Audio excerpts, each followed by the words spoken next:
Hello, my friends, and welcome back to Unfiltered. I am super excited to have you guys here today because we are interviewing one of my favorite people in the world, a good friend of mine, and somebody who we should all be looking up to as an entrepreneur and just a woman in business who is kicking ass. Meaghan, I am so excited to have you.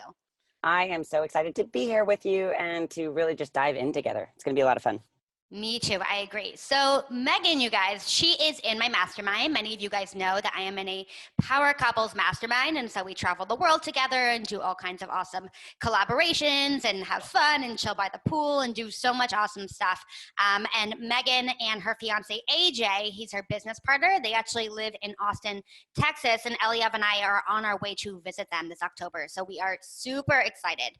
But Meaghan is the co-founder of Praxis Metrics, which is an outsourced data and analytics agency, and is really an expert in reducing resource waste by capitalizing on information intelligence. Meaghan is an international speaker. She's spoken over 22 countries at tons of different organizations, including NBC Universal and Digital Marketer, on the power of data to drive human behavior. And Meaghan is really an incredible example of eliminating that resource waste that we all have in our business and optimizing your personal performance through knowledge, information, and data. So Meaghan, I am just so excited to have you here today. And I would love for our audience to know more about you because you weren't always this boss bitch, right? So tell us a little bit about where you started and how you came into Not at all. entrepreneurship. It's so funny because I grew up in a family that couldn't have been further from entrepreneurship. I grew up with a single mom of 8 kids, and nobody in my family history had ever gone to college at all. And so, my mom was a boss bitch, but in a very different way. She had worked her way up from nothing and, kind of was one of those ladies who was like, I'm going to start as a secretary. I'm going to prove my value and I'm going to work my way up and I'm going to be a manager. And that's what I'm going to do. Right. And so as a child, I saw that and I almost created this layer in between, not a glass ceiling because I'm a woman, but a glass ceiling of just, management is the ultimate goal, and I just never knew anything above that. I didn't know that you could go and start your own company. I didn't know that that was a route that people took. And I grew up in the suburbs of, other people who just, worked for companies. So I was never exposed to it. I honestly did not even know the word entrepreneur until I was through college. And while I was in college, I actually went and I got recruited for this internship to sell educational supplies to families, which is a fancy way of saying go knock door to door and sell encyclopedias. And so I had a little taste of entrepreneurship while I was in college. During the summers, I would go and, knock doors for 80 hours a week. And I ran my own little business where it was just me. And I would sell books and I would then buy books and then buy more and, manage the inventory, yada, yada, yada. So that was my first stint at entrepreneurship. And it was nice because it was the first time I'd ever been an individual contributor towards anything, right? And I realized the harder that I worked, the more I'd get paid. The less I worked, the less I'd get paid. So it really sprungboard my awareness of how I could control my financial situation, which was really a great step towards entrepreneurship. But after that, then I became a sales consultant, but I worked for an organization, right? I didn't just go off and start a company myself. And then I met my partner, AJ. And at that time I was juggling 2 jobs and I was working from home, which was nice, but working for other companies. And he was a true entrepreneur. He started businesses at 10. He's had like eight companies. And so he really taught me what entrepreneurship means and really how to take on the responsibility of growing a company, not just being an individual contributor where I'm just responsible for my own needs, right? So that was kind of my journey to entrepreneurship. But when it comes to data, that was a totally different journey. Like I was always a super nerd. Like I was the nerd in middle school who didn't have friends, who sat in the corner of the library checking out trigonometry books because numbers were my best friend. And numbers just always made sense to me. It was black or white, right or wrong, yes or no. It was very binary. And I loved figuring that out and taking the complex and then simplifying it and sharing it with others. So I was the one who'd volunteer to tutor. I was the one who was always helping my friends after school, or, you know, the popular kids would want would want help with their homework. I'd be like, ooh, I'll help. And so numbers were always very therapeutic to me. I always loved spreadsheets. It was just ingrained into me. But like I said, throughout college, I was, you know, kind of doing this book thing and learning sales. And I actually was studying to be a high school calculus teacher because I loved math so much and I really loved sharing it. But then once I discovered money and that I could make more in 3 months of hustling than I could in a year of working for the government, or, you know, working as a teacher, I was like, well, I can always retire and be a teacher. Let's pursue this money thing for now, right? So I kind of put my passion on hold, and got into the sales, got into the consulting, and I was really a sales coach for a good 3 years. So I really enjoyed that. But the problem was, in that business, I was, you know, my previous business was knocking doors one at a time. And then once I got into sales coaching, it was cold calling businesses one at a time. And then I'd come in, I'd give their team a free training for an hour, and then I'd try to close the room and get, you know, 5 to 10 other salespeople to coach with me, right? And so again, it was very, very much hustle driven. Like, my 1 hour of time yielded X amount of revenue. And at a certain point, you just reach a threshold where that's all you can do, and it's not highly leveraged. So I met my partner, AJ. We started dating, and he was in this world called marketing, which I'd never been exposed to. And so one day we were sitting there and I was like, I really want to understand what it is you do. And he was like, all right, come here, let me show you. And he had a client who paid him. The client wanted to make a bunch of money for some tax purposes. And so they developed this course, spent like 2 to 3 weeks developing a course, online training. And then AJ helped him build an online sales funnel.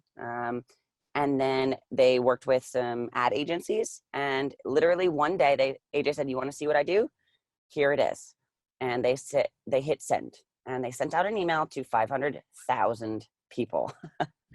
And we had all the numbers up on the board. We had all the people who'd built the funnel, and everybody dialed in kind of on a virtual meeting. And I watched people walk through this sales funnel where they, you know, landed on the landing page, then they went to the sales page, then they go to the order page, and then they're purchasing and upselling. And I'm just watching it tick, tick, tick, tick, tick. And literally within an 8-hour day, it had cleared $1.2 million. And I'll never forget, it was lightly raining that day, and there was a beautiful sunset, and we went out on our balcony and I cried. And I was like, you've got to be kidding me. I have been hustling, I mean hardcore hustling, knocking doors and cold calling people one at a time for 8 years. And you just reached 500,000 people with one email sent. Now, and I was like, all right, I need to learn this world of marketing. And so I quit being a sales coach. I quit being, you know, a consultant, and I started working for his agency, just filling in holes, you know, just doing anything, just project management, billing, you know, whatever, customer support, all of that, just so that I could understand how leverage worked. And so that's when we really started working together as a couple. And that's when I really started to understand the back end of funnels and about marketing and how it ties in to the top line of sales, right? If we could have an unlimited stream of inbound leads as a salesperson, that's the ultimate dream, right? And I'm a hardcore closer. I'm not a lead gen person. Like, I'm not going to go and just cold call 100 people an hour. I get the top person and then I close them. And so I saw this as a huge opportunity. If he could get the traffic, you know, then we could close. And so I worked with him for a good 1.5 years, just filling in the holes, understanding how it worked. And I started to see these patterns, right? And the thing with sales, like, I remember being in my car, knocking on doors, and I had a script that I would be constantly split testing. You know, I'd go up to a door, I'd knock on it and be like, hey, how's it going today? And if they'd slam the door in my face, then I'd go to the next door and say something different, right? And I start keep tracking of what worked, what didn't work. But it was on sticky notes on my steering wheel. It wasn't very complex. And so over time, I created this perfect sales pitch that really just optimized the client's journey. in person. And then I did the same thing for sales consulting. And then when we got into the sales or to the marketing world, it's the same thing with copy, right? And so we started split testing all of these things, and it's all numbers based. So full circle, I was like, oh, this is it. I love this, because on the back end, it's black or white. It either converted or it didn't. It either optimized the person's journey, it either increased sales or it didn't. And so we had a team member, and he was a brilliant marketer, but we had to report to all of our clients about their numbers, right? We had 27 different clients. They were all relying on us to tell them what was working and what wasn't working. And so we had our team member who was just filling out spreadsheets. Here's the 10 stages of the funnel. Here's where the drop-offs were. And then we're split testing that, every 3 days. And so every 3 days he was filling out this huge complex spreadsheet, which was looking at each traffic source, looking at all of the traffic that came through, all of their conversion rates, and then tying it into the back end sales, right? And then reverse engineering it to, cost per click, cost per lead, cost per, So he was doing this basically full time. And it took him away from actually doing what his magic was, which was like marketing. And I was like one of those bad infomercials where I was like, there has to be a better way. So I took it on with the agency to just start researching how to automate what he was doing. I was like, it's 2014. There's got to be some sort of programmatic way that we can do this without him spending 40 hours a week on manual Excel sheets. So I found it, and it was this entire world of business intelligence and data analytics. And what I found was you could automate all of the things that he was doing manually, where he was logging into Facebook, pulling out a number, logging into GA, pulling out a number, logging into the CRM, into the email service provider, into the sales platform. And all of that could be done instantly without any human work, without any human error. And that freed him up. And that literally got one of our best employees back to doing his true value. So once we automated it, we're like, well, can we do it in a different format than just like a table? Can we do it in a visualization so that we can see trends over time in a little easier format? And then we got into the visualization part of it. So that's kind of the whole journey of both the entrepreneurship as well as the data, and how it all kind of came full circle at different stages in my life. And really, I feel like everything I've ever done ultimately led me to Praxis and to creating this new business intelligence agency. Because what happened was we rolled out this automated solution to all of our 27 marketing clients. And naturally, their next question was, holy cow, like, this is awesome. I've never seen my business this way. Can you also do it for my sales and my finance and my operations and my inventory and my supply chain, right? And so it naturally just boomed, and we were at the right place at the right time where the market really needed this. And so we pivoted from the marketing agency, stopped actually doing the implementations and providing that service, and switched over to doing the data work as an outsourced data team, so that small to mid-sized companies wouldn't have to hire a full-time BI person, because they're like 150 grand a year, and they could leverage the power of automation and visualization without having to be an enterprise level client. It's so powerful, Meaghan. Thank you for sharing all of that. And I think that there's two main things and lessons that I pulled out of your story that I just really want to emphasize for a sec. One of them is that you had basically been in entrepreneurship and been evolving in your journey for how many years? Like 8 years before you got into Praxis. Yeah, gosh. So yeah, I guess my first entrepreneur gig was when I guess I was 23 years old, and we didn't start Praxis probably until I was 28. Yeah. So a good 5 years of that middle hustling. ground. Yeah, of just hustling. Yeah, but I think that that's what's so badass, and that you can say that with pride. And I think more people need to stand up and say that sometimes, guys, believe it or not, it takes more than a few months or a year or 2 years to completely discover what you're meant to be doing. And it's really not a race. It's about the marathon and the journey and the self-patience. And you practice that beautifully. And then the second thing, which I think is super powerful, is how when it came to marketing and understanding what was going on, it wasn't emotional for you. And I think a lot of people like to put a lot of criticism on themselves and judgment and say, this didn't work and that's it, and I'm just not good at this and everything sucks and I'm just going to quit.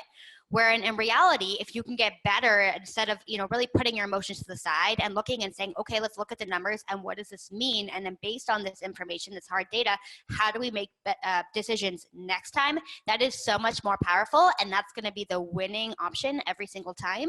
And so whenever you guys are feeling frustrated, whether it's about Facebook ads or funnel conversions or how your copy is performing, in heat map tools or whatever it is, put the emotion and the drama to the side, because that's so unproductive. Whereas when you can really look at the numbers and understand that with confidence, you are going to come out of it so much stronger. So with that, Meaghan, tell us a little bit more about Praxis and the types of clients that you guys serve and what this work and this dashboard that you were talking about really looks like. Yeah, so it's shifted over time. Obviously, when we first started out, this is really complex work that we're doing. We're hard coding SQL in order to pull out and extract data from multiple APIs and then transform it so that it all speaks the same language, right? Because, on the back end of any of these systems, it's all written by nerds, right? They're not the marketers. They're not the salespeople. They're not the UI UX engineers. These are the nerds that code things. And so they're coding things to kind of track it in this back end database in this really arbitrary way. And so each platform that you use, every technology that you use in your business, on the back end, they all function extremely different. There might be some integrations that you can do to pass a couple things along, but you're never going to be able to pass everything through because they were just built by two different minds. It's like two different languages, right? And so what we do is we extract it all and then transform it so it all is in the same language so that as a business owner, you can understand it. Because there's nothing worse. I mean, as solopreneurs, we are forced to learn marketing and sales, because without that, we can't do our power, right? And there are things that, like, even with like Facebook ads, where you're just hitting your head against the wall and you're like, why am I learning this? This is not my expertise, right? And it's the same thing when it comes to data. Data is a whole different beast, and it's not something that you want to learn yourself. So what we do is we used to work with, kind of mid-market companies. And by mid-market, I mean, they're not the enterprise. We worked with enterprise, and it was just, we're more purpose-driven and more passion-driven. So we don't want to work for huge corporations where there's just all this red tape and we can't make an impact or a difference on individual people. So we shifted down market, and our sweet spot for the last 6 years has been companies between, like 40 million to 100 million, because they understand that in order for them to scale, they have to have data. So they're just the people that value this. But over time, what we've done is every time we build a dashboard for these big companies, they're all asking the exact same questions that we're asking as entrepreneurs, where we don't even have a team. They're asking what's working, what's not working, where should I spend more money, and where should I cut spending money so that I'm not wasting it. That's it. Like, literally, the bigger the company, it all distills down to those same 4 questions. And every entrepreneur is asking that as well. So what we found is, even the big companies are using Facebook, Google, or Google Ads, Google Analytics. They're using some sort of email service provider and a CRM. And really, that's all the same. No matter if you're a small company that's just using, Pipedrive, or, spending $2 a day on Facebook ads, it's the exact same data as if we're working with $100 million company who's spending $2 million a day on ads, right? So what we've done is we've built out all of these solutions for these big companies, and then just copied them over and made them as pre-built dashboards for small companies so that they can get those same insights without having to pay for all of the custom dev, right?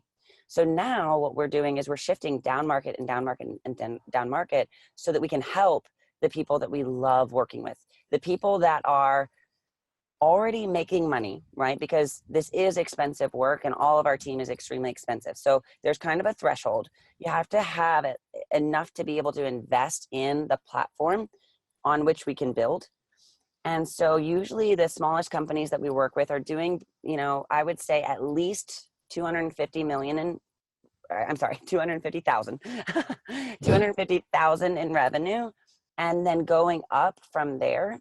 And that's for our dashboard company, right? So we can build out the automation, we can build out the dashboards to easily answer the questions of, hey, what are the best ads that are performing the highest return on ad spend, cost per click, spend, revenue, right? And have that all automated. We're also looking at, where are my best customers coming from? What is my customer lifetime value? What are the best sources of traffic to get customers that have the best retention rates, right? Looking at all of the marketing and sales, both top of funnel, bottom of funnel, and then post sale, retention, and how it all integrates together. We're collapsing it from customer actions post sale all the way to their initial sources of their customer journey. So now we've got all this stuff pre-built so that we can help those small companies understand what's working and then scale drastically. And then for anybody that's pre 250,000 in revenue, we help them with tracking, because we've had companies come to us that were doing 50 million in annual revenue, and they're doing it almost accidentally. They have a great product or they have great marketing, but they're just throwing spaghetti at the wall and seeing what sticks. They're spending on everything, and some things are working, some things aren't, but they don't know what. And they're like, well, the whole thing is working all together, so I'm not going to rock the boat, right? Because this may impact that and this may impact that, but they don't have any way to track it all the way through. So they're flying blind and just going with gut. And they've gotten lucky enough that they are successful, and we'll come in and we'll be like, wow, you guys have no idea where you could be if you had answers to these questions. And it doesn't come down to the visualization part, it comes down to tracking. So what we do with any company, whether they are 10,000 in annual revenue or 10 million in annual revenue, is it always begins with tracking. Because we can't, bad data in is bad data out. We can't create data out of nothing. So a lot of our clients, when we start working with them, they don't understand the power of Google Analytics. I would say that's the number one mistake that entrepreneurs make, is they turn on their website and they spend all of this time on the copy and the look and the feel, and then they never put into place tracking to then measure the success. So whether it's custom goals, whether it's event tracking, and then if you're selling stuff online, enhanced e-commerce setup in Google Analytics, right? And if you're doing podcasts, or if you're doing anything with affiliates, or if you're having other people mail for you, or if you're posting on blogs, are you using UTMs to track all of the traffic that's going to those sites and then coming back to your site? If not, that's the foundation. And what normally happens is companies will come to us at 50 million and say, hey, I want answers to these big questions. We're like, great. We can't answer them for you because you haven't been tracking anything. So now what we have to do is we have to take 10 steps back. We have to go implement all of this tracking and these SOPs and procedures in order for you to start collecting this. And once we start collecting it, then we can analyze it. Then we can visualize it. Does that all make sense? Because I know this is a lot of esoteric talk if you haven't kind of seen the process. But does that all make sense? Yeah, it makes a ton of sense to me. And I also know you, and I know Praxis, Yeah. and I can tell you guys that they have taught Eliav and I so much and given us access to all of this information. And it's been a game changer for us. And I think that what you said is really powerful. It's so interesting. And I think this too, that so many entrepreneurs really just want to focus on putting up the website and focusing on the concept and the feel and the copy and all of that. And that's all really important. And so then my question is always, why don't people want to focus on data? And I think that people often, like even hearing this conversation, let's be honest, for some people, it might be really intimidating and overwhelming right now, and that's okay. But I think that the reason why is because data seems sometimes, and I'm sure you don't feel this way, Meaghan, but almost like unsexy in the way that your accountant is unsexy, in that your accountant, nobody likes to go see their accountant and nobody likes to talk to them. And the reason why is because I think in a lot of entrepreneurs' minds, even subconsciously, like they help you understand what's going on, but then the only results that come from that are like how much you owe to the IRS, right? It's like all this stuff happened in the past and there's nothing that I can do about it now. And the only thing you're going to tell me is how much money I owe to the government. And I think that for some reason, people have the same idea when it comes to data, but me knowing that when I have a better sense of my numbers, I can actually make more way money and improve my funnels and improve my cost per conversion and all of that. Like, that's the sexiest thing in the world to me, you know? And I think something else that Meaghan is talking about with companies of all sizes is that there really isn't an early enough place to start. You don't have to be at 50 million in revenue a year yet. You don't even have to be at 500,000 a year in revenue yet. I wish that I had learned these skills much earlier on, because I would have wasted way less time and energy and money on, sort of like Meaghan said, throwing spaghetti at the wall and seeing what sticks. And I would have had a much clearer sense of where my dollars and my time and my energy were better spent. And you touched a little bit on this, Meaghan, with UTMs. But for people who don't know, tell us, what are UTMs and why are they so important, especially for newer entrepreneurs? Yeah, UTMs should be your best friend. Honestly, it's so underutilized and it's free, and that's why it is available to everybody. So UTMs are simply urchin tracking modules. Nobody ever calls it that. It's just a UTM. So basically what it is let's say that I'm a coach and I have 3 friends who all have blogs and they all have audiences that are extremely appropriate for my special skill set. So I go to all 3 of them and I say, hey, I am going to write a guest article for you. And then in that guest article, I just want to be able to link back to my site. So my site is Meaghan.com. On friend number 1, I write that article and I put in the link Meaghan.com. What happens if I do that for 3 of these different sites and send them all to my link, right? They can come up in Google Analytics. Sometimes it'll come up with the source, like, this came from Lena's blog, but a lot of times it doesn't.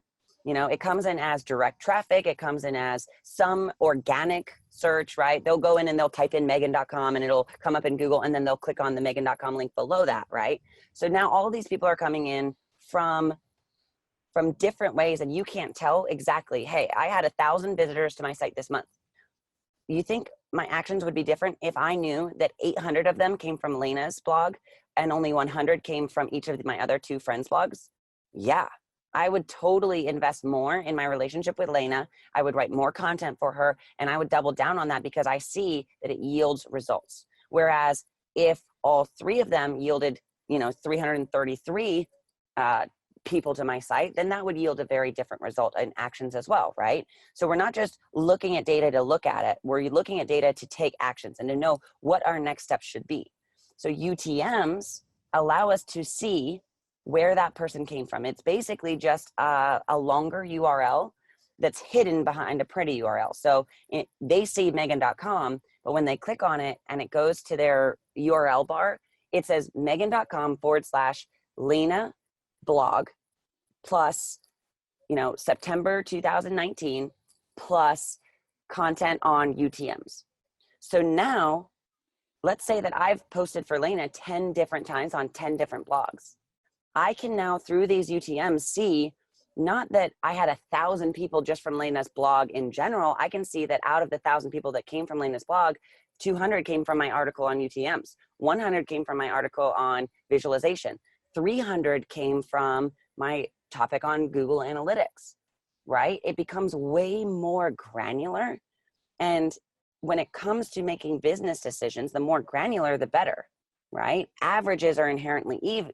Like, they're just inherently evil, is my saying, because they're taking the highs and the lows and mashing it all together, right? So our goal is to see, what are those highs? What are those lows? Separate them out, and I'm going to cut those lows. I don't want to spend money on them. I don't want to spend time on them. And what are those highs? And I'm going to go double down on that, right? So UTMs are simply a way to get more granular with your source data. And in this business, it's traffic and conversion. You either need to optimize the amount of traffic coming to your page, or you need to optimize their conversion and how they're going through it, right?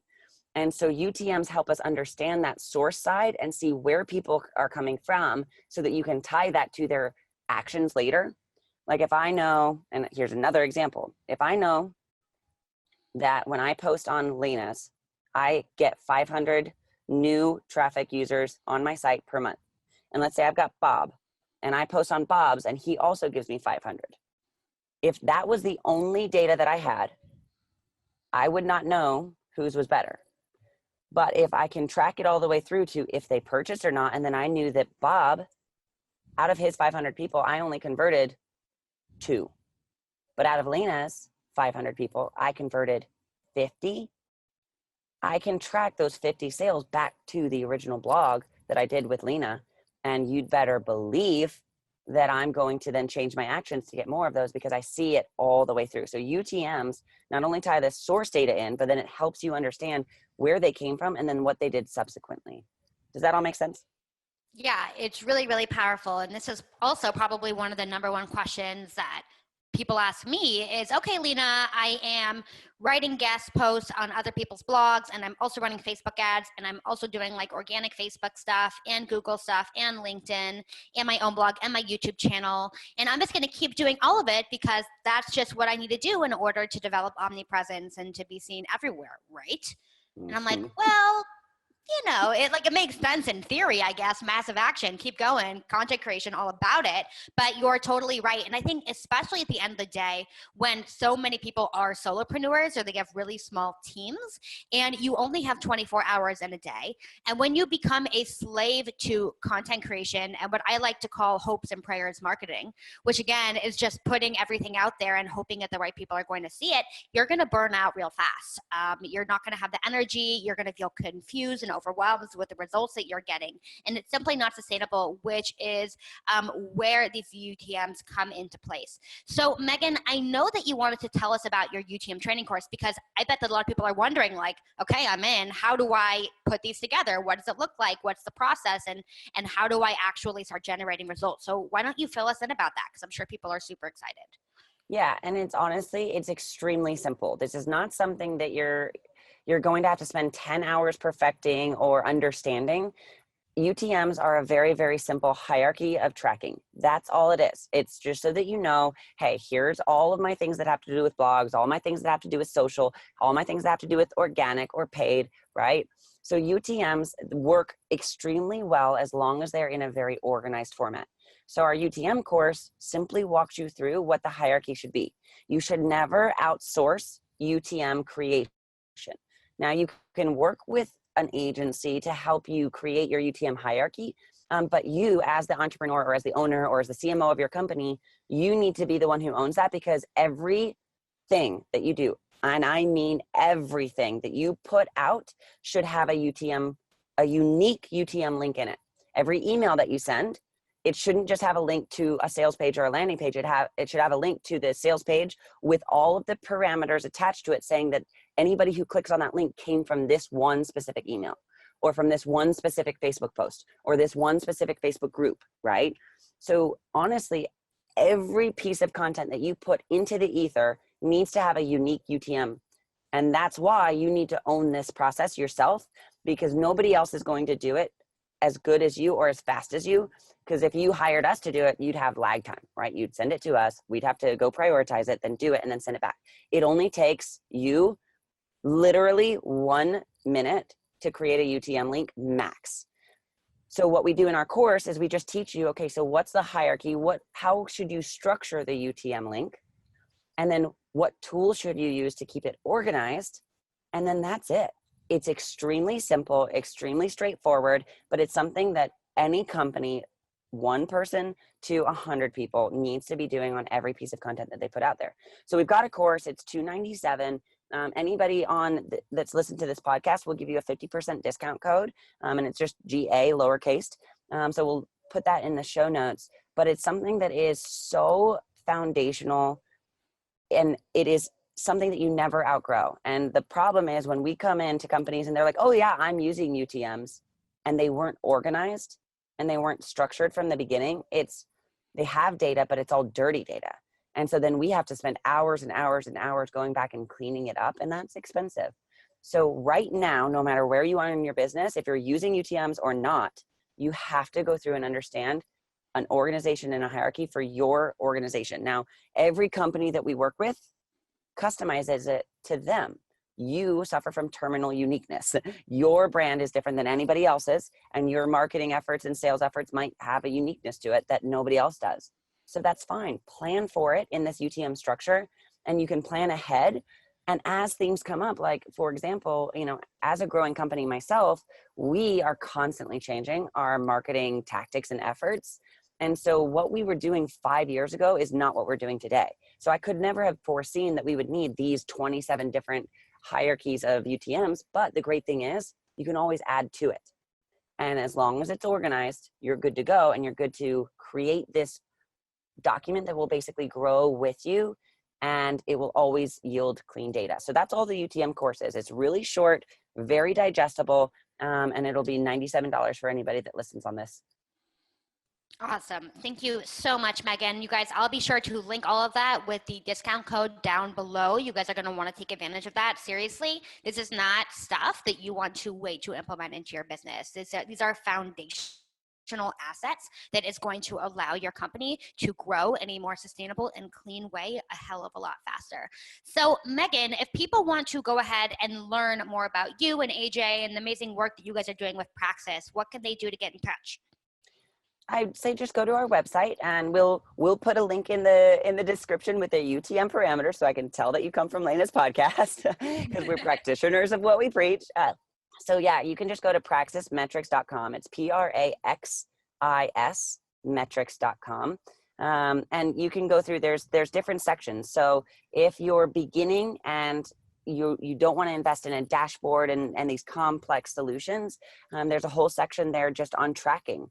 And on Google Analytics, we've got a team that can train you on how to use Google Analytics, or we can just do it for you. Or we can do an audit of what you already have set up and then give you a list of things that you should go and do. So there's kind of the tracking side of our team. And then there's the data side. So the people that have been listening to this and they're like, check, check, check, got it, know it, doing it, loving it. For the more complex needs of how do I take all of my systems, tie them together, so that I can see my entire business and how one butterfly flap in Japan impacts, it's all connected. It's not disparate. And unfortunately, most tools don't integrate perfectly with each other. And so if you're looking for something more complex, like customer journey analytics, multi-channel attribution analytics, or, even just financial, looking at the entire company from one financial view, then there's the data side and the dashboarding side. So there's kind of two realms that you can work with us. And then obviously you guys can follow us on social media. It's funny because AJ and I were a couple in business, and we are nerds hardcore, but we love making data sexy. And so even our Instagram handle is 2 Traveling Trackers, and it's spelled out TWO. And so that's our joint Instagram account. And then there's AJ's and myself as well. So we'll put that all in there if you just want to follow us socially too. Yeah, highly recommended. I stalk the hell out of them on social media, guys. So get on the trend. Meaghan, thank you so much. I adore you. This is so valuable, and just really appreciate your time. Yeah, love it. And I can't thank you enough for taking the time to share this with people, because it's so important. And I know as a coach myself, I wish that I had podcasts like this back in the day, because I was just in my own little world. So thank you for what you're doing and for sharing all of the tips and insights you do. Of course. Much love.